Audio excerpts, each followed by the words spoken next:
जय परमपिता परमेश्वर, जय श्री कृष्ण भगवान। आज मैंने अध्याय 14 श्रीमद् भगवद गीता के अध्याय 14 का अध्ययन किया, जिसमें श्री कृष्ण भगवान कहते हैं कि हे अर्जुन, प्रकृति के सत्व, रज और तम, ये तीनों गुण प्रकृति के संग में स्थित निर्विकार जीवात्मा को देह में बांधता है ना। कहता है क्या कि इस संसार में निवास करने वाले त्रिगुणमयी बंधनों में हर एक जीव बंधे हुए हैं। सत्वगुणी, रजोगुणी और तमोगुणी। जो सत्वगुणी में स्थित है वो तो परमार्थिक प्राप्त कर लेता है।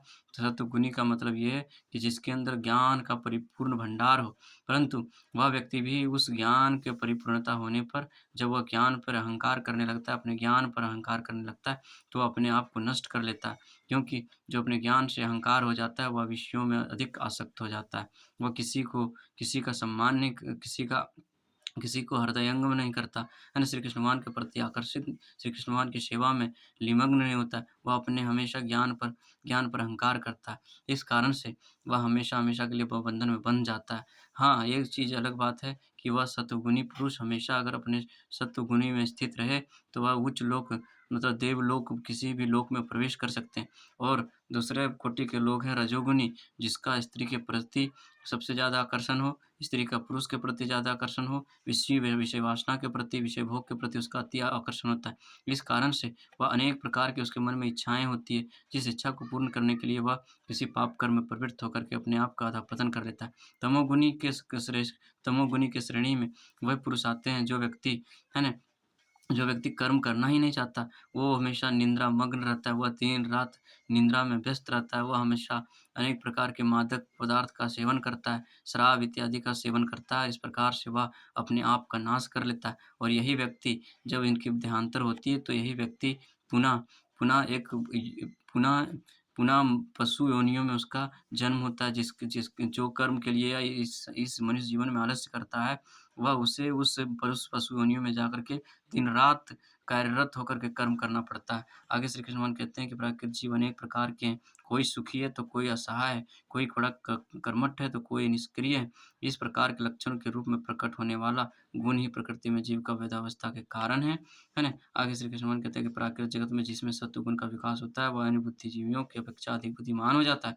सत्वगुणी मनुष्य लौकिक दुखों से अधिक प्रभावित नहीं होता, उसमें यह भाव रहता है कि मैं सुखी हूँ, मैं ज्ञानी हूँ, है ना? ब्राह्मण इस कोटि का प्रतीक होता है। आगे श्री कृष्ण भगवान कहते हैं, वास्तव में वैदिक शास्त्रों में उल्लेख भी है कि सत्वगुण का अर्थ अधिक सुख और अधिक ज्ञान है ना? यहाँ एक कठिनाई है, सत्वगुण में जीव को यह अभिमान हो जाता है कि वह ज्ञानी है, औरों से श्रेष्ठ है, इसी उपाधि से वह बंधता है। आगे श्री कृष्ण भगवान कहते हैं कि रजोगुण का स्वरूप स्त्री और पुरुष में एक दूसरे के प्रति अधिक आकर्षण होना है ना? कहता क्या कि जब तक इन पदार्थों की तृष्णा बनी रहती है, तब तक कठोर परिश्रम करना पड़ता है। इसलिए यहाँ स्पष्ट कहा है कि वह अपने कर्मों के फल में आसक्ति के कारण बन जाता है। स्त्री, पुत्र और समाज की प्रसन्नता के लिए और अपनी प्रतिष्ठा अनुरक्षण बनाए रखने के लिए कर्म करना आवश्यक है। अतः प्रायः सारा विश्व ही रजोगुण के वशीभूत हो रहा है। इसकी आधुनिक सभ्यता ने वस्तुतः केवल रजोगुण में उन्नति की है। ये जो समाज है, ये जो देश है, जो समाज है, अभी सिर्फ़ रजोगुण में विकास किया है और बाकी कोई भी चीज़ में विकास नहीं किया। और इसी कारण से वह इस संसार में भव रोग दुखों को भोग रहे हैं। आगे कहते हैं, श्री कृष्ण भगवान कहते हैं कि तमोगुण से मोहित जीव प्रमत्त हो उठता है। जो प्रमत्त है उसे कभी वस्तु ज्ञान नहीं हो सकता। उत्थान के स्थान पर उसका पतन ही होता है। वैदिक शास्त्रों में तमोगुणी जीव का लक्षण यह बताया गया है कि उसे तत्व ज्ञान नहीं हो सकता। इसके कारण वह दिन-रात क्या होते हैं, कि दिन-रात फिर भी लोग सनातन आत्मा की अपेक्षा करते हुए धनोपार्जन के लिए दिन-रात अथक परिश्रम में रहते हैं, यह प्रमाद है ना? कहता है क्या कि जो रजोगुणी व्यक्ति वह दिन-रात, तमोगुणी जो व्यक्ति है वो दिन-रात क्या है, अपने धन संचय के लिए कामना की इच्छाओं में प्रवृत्त हो चुके हैं। और धन इच्छा कभी भी पूर्ण नहीं होती और इस प्रकार से वह हमेशा दुःख ही दुःख भोगते हैं। आगे कहता है, सत्वगुण सुख की आसक्ति से बनता है, रजोगुण सकाम कर्मों से बनता है और तमोगुण प्रमाद से बनता है। आगे कहते हैं कि सत्वगुण में स्थित पुरुष दार्शनिक, वैज्ञानिक अथवा शिक्षाविद जैसे अपने विशिष्ट कार्य अथवा बौद्धिक वृत्ति में संतोष करता है ना? आगे कहते हैं कि कभी-कभी वह औषधालय भी खोलता है तथा दातव्य संस्थान को दान देता है। ये सब लक्षण रजोगुणी के हैं। तमोगुणी तो ज्ञान के ढक दे ही देता है। तथा तमोगुणी जो भी कर्म करे उससे ना तो उसका शुभ होता है और ना ही किसी दूसरे का ही भला होता है। आगे श्री कृष्ण भगवान कहते हैं तीनों गुणों में यह पारस्परिक होड़ चलती रहती है कि जब रजोगुनी बढ़ जाता है तो तमोगुनी को दबा देता है, जब तमोगुनी बढ़ता है तो सतोगुनी को, और सतोगुनी जब अपने ज्ञान का प्रकाशित कर लेता है तो इन दोनों को दबा देता है ना? आगे श्री कृष्ण भगवान कहते हैं कि रजोगुनी अपनी प्राप्त स्थिति से कभी संतुष्ट नहीं होता, वो संसार में सदा अभ्युत्थान करते रहना चाहता है। यदि उसे घर का निर्माण करना हो तो महल सा बनाने के लिए यथाशक्ति पूरा प्रयत्न करता है, मानो वह सदा के लिए उसमें निवास कर सकेगा, है ना? रजोगुनी का इस चीज़ का ज्ञान नहीं होता कि शरीर क्षणभंगुर है और एक दिन शरीर का नष्ट हो जाएगा, और इसके लिए वह क्या करता है कि उसके अंदर अनेक प्रकार की इच्छाएँ उत्पन्न होती हैं जो कभी पूर्ण नहीं होती। वह घर बनाता है और घर के बाद वह उसकी इच्छा होती है कि वह घर को महल के रूप में परिवर्तन कर दे, और इस प्रकार से वह इस चीज़ से अनभिज्ञ रहता है कि वह उस महल तो भले ही बना लेगा, परंतु उसमें सदा वह निवास नहीं कर सकता, एक समय में उसे नष्ट हो जाना पड़ेगा। आगे श्री कृष्ण भगवान कहते हैं कि रजोगुनी के बढ़ने पर मृत्यु को प्राप्त हुआ प्राणी कर्मों में आसक्ति होने वाले मनुष्यों में जन्म लेता है, और तमोगुनी में मरा हुआ पशु आदि मूढ़ योगियों में उत्पन्न होता है ना? कुछ की धारणा है कि एक बार मनुष्य योनि को प्राप्त होने के बाद जीवात्मा का फिर कभी अधःपतन नहीं होता, परंतु यह निरर्थक है। उसे अनेक प्रकार की विषय योनियों में जन्म लेना पड़ता है।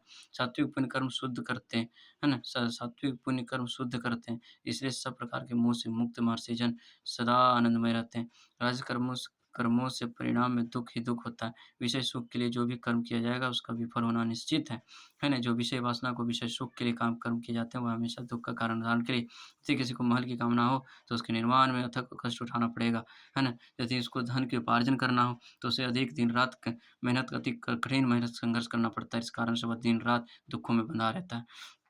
आगे कहते हैं श्री कृष्ण भगवान कि परंतु यह सच्चा सुख नहीं है ना?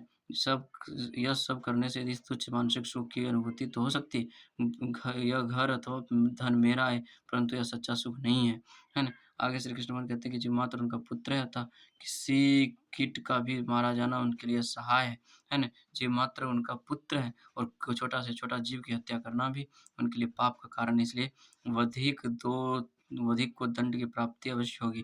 यह ना जानकर रसना के स्वाद के लिए पशुवध करना गाढ़ अज्ञान का चिन्ह है ना? जो व्यक्ति अपने इंद्रिय तृप्ति के लिए, है ना, पशुओं की बलि करता है ना, जीवों की हत्या करता है, वह पाप में युक्त है ना? किसी भी प्रकार से पशुवध करना पुण्य नहीं है। वास्तव में पशुवध करना मनुष्य के लिए सब प्रकार से अनावश्यक है, क्योंकि श्री भगवान ने खाने के लिए अनेक सात्विक पदार्थ रचे हैं। इससे इस पर भी जो मांस का आहार करता है, उसे तमोगुनी का भविष्य अति अंधकारमय हो जाता है। जो पशुवध करता है वह व्यक्ति तमोगुनी में आता है, और जो तमोगुनी में आता है वह व्यक्ति हमेशा-हमेशा के लिए उसका पतन हो जाता है ना? और कभी भी किसी भी प्रकार से नाना प्रकार के पशुओं में जो गाय की वध करता है, गाय एक ऐसा पशु है जिसके दुग्धामृत हमें सब प्रकार का सुख मिलता है। इसीलिए गो हत्या करना सबसे बड़ा पाप है, और अपने इंद्रिय तृप्ति के लिए जो विषय कामनाओं को तृप्त करने के लिए जो पशुओं की हत्या करता है वो सबसे बड़ा पाप है, इसलिए कभी भी पशु की हत्या नहीं करनी चाहिए। आगे श्री कृष्ण भगवान कहते हैं कि प्रभु आप ब्राह्मण और गोवंश तथा संपूर्ण मानवता और जगत के सुहृदय हैं, है ना? संपूर्ण प्राणियों के सुहृदय कौन है? श्री कृष्ण भगवान स्वयं कई बार कहा है जो कि सभी के हृदय में श्री कृष्ण स्वयं विराजमान है। गो गायों की रक्षा करने का उत्तरदायित्व ब्राह्मण को इस प्रकार से सभी प्रकार से कहता है क्या कि उनमें निर्मल दृष्टि का भाव रहता है। उदाहरण के लिए वे यह नहीं देखते कि जन्मांतर में वे उन्हीं पशुओं के द्वारा मारे जाएंगे जिनका वे अब वध कर रहे हैं। यथार्थ ज्ञान की शिक्षा के अभाव में वे संकीर्ण हो गए।